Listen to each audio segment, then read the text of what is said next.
मिस्र में इस तरह से हुआ कि एक शख्स मस्जिद के अंदर दाखिल हुआ, नमाज हो चुकी थी, जमात हो चुकी थी।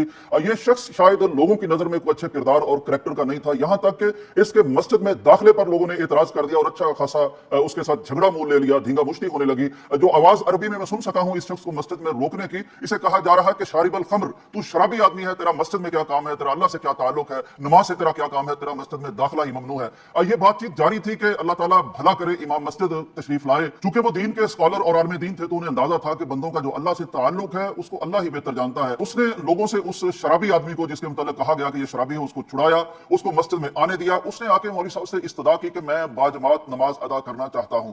मौलवी साहब ने बड़ी कमाल शफकत और मोहब्बत के साथ उसकी रहनुमाई की। पहले तो उसे वजू खाने ले गए, उसको वजू का बड़े मोहब्बत और प्यार से तरीका समझाया, उसे वजू करवाया। वजू करने के बाद चूंकि दो ही आदमी थे तो दो आदमी जमात शुरू कर दी। एक तरफ इमाम साहब खड़े हो गए, दूसरी तरफ ये शख्स जो देखने में बेचारा बड़ा गरीब और बहुत कमतर तबके का लगता है तो ये खड़ा हो गया। अब इमाम साहब ने आवाज बुलंद नमाज पढ़ानी शुरू कर दी, सूरह फातिहा पढ़ी गई और उसके बाद तिलावत की गई, सजदा किया गया। जब दूसरा सजदा किया तो देखने वाले हैरत ज़दा रह गए कि दूसरे सजदे के बाद ये शख्स नहीं उठा।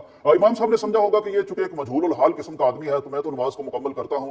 अब ये जैसा कि वीडियो में आप देख रहे हैं कि ये शख्स बराबर सजदे में मौजूद है और इमाम साहब खड़े हुए। खैर जल्दी से उन्होंने दूसरी रकत अदा की और अदा करने के बाद जब उन्होंने सलाम फेरा तो देखा कि वो शख्स जिसे लोग मस्जिद में दाखिले की इजाजत नहीं दे रहे थे और जिसको बहुत कमतर समझ रहे थे और समझ रहे थे कि इसका मस्जिद से, कुरान से, अल्लाह के दीन से और अल्लाह ताला से क्या ताल्लुक हो सकता है, उसे अल्लाह तबारक व तआला ने ऐसी खूबसूरत मौत अता की कि जिसके लिए वली भी अल्लाह से दुआएं और फरियादें करते रहते हैं और ऐसी मौतों पर रश करते हैं कि वो वुजू करके आया, 2 रकत नमाज पढ़ी और अल्लाह तबारक व तआला ने उसे ऐसी काबिल रश मौत अता की कि सालिहीन भी जिसकी तमन्ना करते हैं और नेक लोग भी जिसकी आरजू करते हैं और ये हर किसी को नसीब नहीं होती।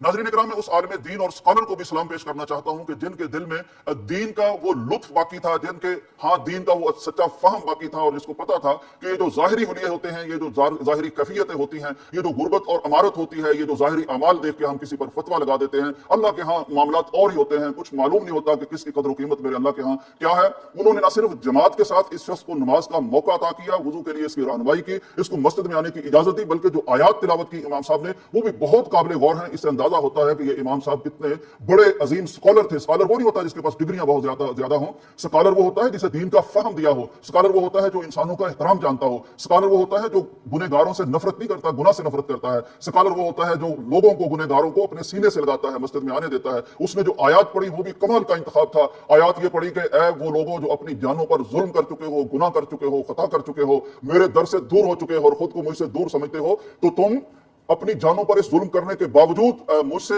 ये ना हो कि तुम ना उम्मीदी पा लो। मैं आज भी तुम्हारे लिए रहीम हूं, मैं आज भी तुम्हारे लिए करीम हूं, मैं आज भी तुम मेरी तरफ एक कदम बढ़ाओगे तो मैं कई कदम तुम्हारी तरफ चल के आऊंगा। तो ये बहुत खूबसूरत वाकया इस रमजान मुबारक में सामने आया है।